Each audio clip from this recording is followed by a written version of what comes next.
This time we're going to look at Lewis and Clark's return from the Pacific.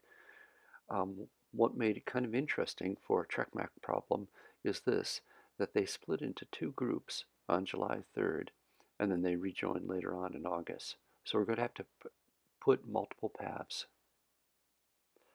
The way we do that is just create a second path, and in a few minutes we'll show how to line up the timings.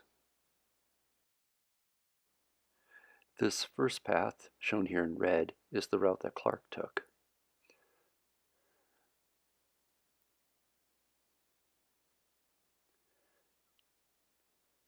Now we'll go back to Traveler's Rest and lay out Lewis's track in blue this time. TrekMap will just always pick a new color, but you can later on go back and redefine the color.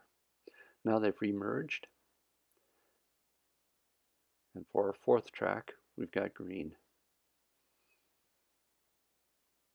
Back down the Missouri to St. Louis. So now we've laid out all four parts of the paths. When we look at this on a timeline, all of the paths start at the beginning frame of our video and go to the end. So we're going to want to lay that out in some physical real time. First thing I'll do is lay out the timeline itself. They started from the Pacific in March of 1806, and they ended up in St. Louis in September of that year. Now I'm going to lay out two time events.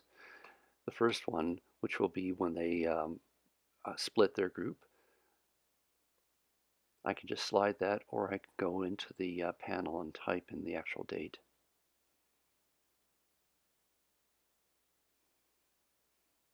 July 3rd.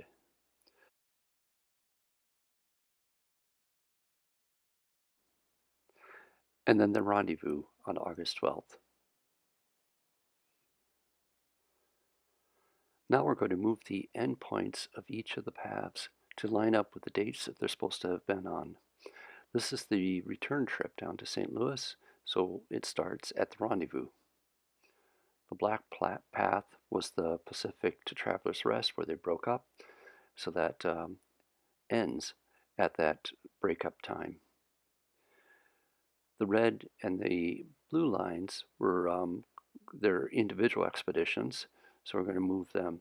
Note that when you click on that endpoint, you have to not only click it, but then type L to toggle whether it's locked or not. You want to unlock it and then drop it. That's an important thing, otherwise it won't move. Again, I have to click here, do the L to toggle it, to unlock it, and then drop it on an event. One final one here. Click it, pull it over, drop it.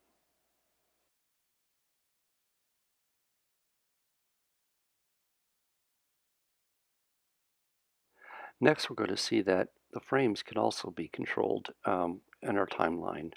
So I'm going to create a bunch of frames going across the trip. But I also want one specifically over their breakup point, over their where they're spread apart, over their rendezvous, and then towards the end. Now we can return to the Flow tab and move those frames to precisely where we want. Sometimes it's easier to go to the Edit tab to identify a frame. That's the one right over their breakup point. That's the frame right above their rendezvous. So let's move that to the rendezvous event. And now that middle frame, let's identify it and make it larger, because this is where they're far apart from each other. The last thing I'm going to do is add a clock. I'm going to show you a little bit about what I can change with it. I'm going to turn it on, leave only the year, month, and day. Going to move where it's located.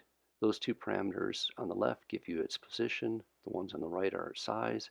This is its transparency. How much you can look through your clock. You can change its color, and there you go.